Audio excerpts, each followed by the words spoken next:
હાલો અમે આવી ગયા છીએ નૂર મોહમ્મદભાઈના ઘરે આ રાશનની કીટ દેવા જે આગલા વિડીયોમાં તમને દેખાડ્યું હતું તે તો નૂર મોહમ્મદભાઈ આ તમને કીટ આપવામાં આવે છે તમને સારું લાગે છે ને? હા સારું બહુ સારું ભાઈ. અને આ બધા આવી રીતે તમે રહ્યો છો? આ રોહન પણ દેખાય છે તમે.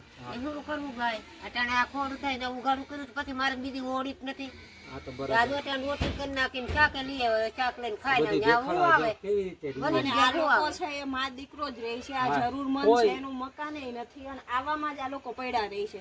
અને માજી તો કામ કરી શકે એ પોઝિશન જ મારે નથી. ના મારે હું કરી નથી શકતી તોય પરાશ નહીં કરું છું. તમે લોકો આગળ આવો, આવા લોકોને મદદ કરો, અમારે હેલ્પ કરો. જોઈ લે જરાક મકાન.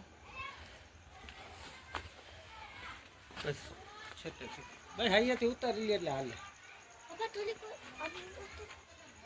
બસ હવે મૂકી દઈએ હવે આમાં જોઈ બંધ કરી હવે તમારી જેવા ગમે એને જરૂર હોય તો અમારા સુધી પુગાડો, કોમેન્ટ અને શેર કરો તો અમને ખબર પડે જેથી સુધી અમે તમારી થકી પૂગી શકીએ. હા અને જરૂરિયાતમંદ માણસો સુધી અમે કીટ પોગાડી શકીએ બરોબર. તમારે જેને જરૂર હોય કમેન્ટમાં અમને કહો ને અમારું કામ કેવું લાગ્યું એ લોકો તમે કમેન્ટ કરીને અમને કહો. ધન્યવાદ.